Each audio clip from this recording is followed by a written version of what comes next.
एक नए छात्र हमारे बीच आप लोगों के सामने कुछ रखना चाहेंगे, मैं भी प्रश्न करूंगा। सबसे पहले आपको बहुत बहुत स्वागत। शॉर्ट में परिचय दीजिए। मेरा नाम रविंद्र कुमार सदावा और मेरा ग्रेजुएशन फाइनल। कौन से विषय में? History honours. क्या बात है, इतिहास। तो इतिहास में आपका ग्रेजुएशन है, इतिहास से कुछ प्रश्न पूछ लिया जाए। बताइए, इतिहास क्यों पढ़ा जाता है? इतिहास क्यों पढ़ा जाता है ना, क्योंकि जो मतलब बीते हुए समय को जानने के लिए, जो पास्ट में हो चुका है उसको जानने के लिए बीते हुए समय को बारे में जानने के लिए आपने कहा इतिहास पढ़ा जाता है। तो कौन सी बात को हम जानेंगे? उस समय तो बुरे भी तो बात हुए होंगे, सती प्रथा भी तो थी, छुआछूत भी तो था। क्या वो वाला बात हम सीख के आज लागू कर ले? तो आपको बताना होगा कि जो अतीत में जो बीत चुकी है उन चीज़ों को जानेंगे, और जो सही मूल्य होगा, वो सही अवधारणाएं होगी, उसको लागू करेंगे, और जो बुरे होगा उसको सिर्फ जानेंगे, क्योंकि वो अतीत में घटना घट चुकी है, उसको जानेंगे। लेकिन जो बुरे एविडेंस होंगे, जो बुरे घटनाएं होंगे, उसके बारे में हम जरा सा भी लागू करने के लिए अपने समाज में, अपने देश में नहीं सोचेंगे। तो ये चीज़ें हैं, इतिहास इसलिए पढ़ा जाता है, to know about our past. ठीक।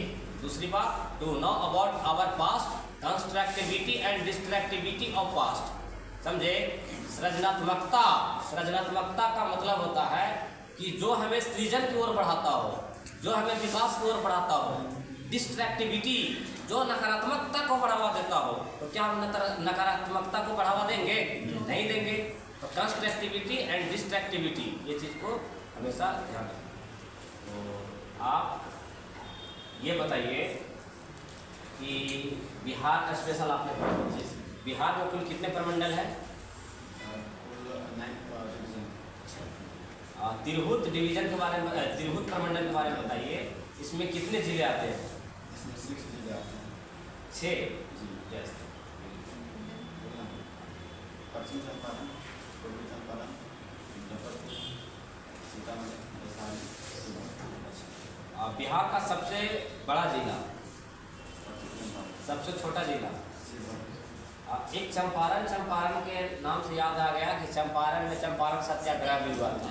तो कौन से चंपारण में हुआ था, कब हुआ था, किन के द्वारा हुआ था? पूर्वी चंपारण में हुआ था 1917 में एक क्रांति भी हुई है। 1917 में एक क्रांति भी हुई है। कौन सी क्रांति? रूस क्रांति, चीन क्रांति। 1917 में रूस की क्रांति भी हुई है, लेकिन बोल्शेविक क्रांति भी हुई है। और इसका नेतृत्व कौन किया था?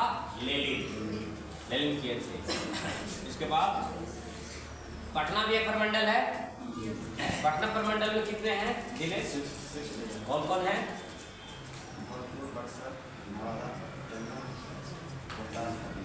रोहतास, पटना। और पटना को ही अतीत में ज़्यादातर राजधानियाँ बनाई गई है। क्या? तो क्यों ऐसा, क्यों बनाया जाता था पटना को?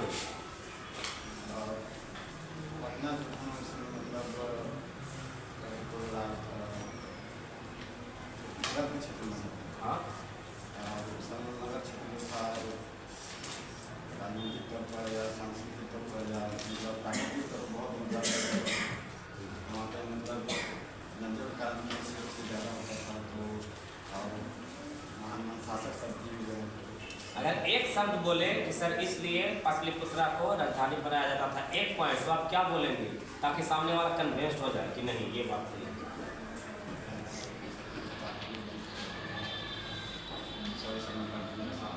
तो आप लोग के लिए ये जवाब रहा, सॉरी ये प्रश्न रहा कि आप लोग बताइएगा एक पॉइंट में कि पटना को ही ज़्यादातर लोगों ने राजधानी क्यों बनाया है कि नहीं। तो आज के लिए बहुत बहुत धन्यवाद आपको।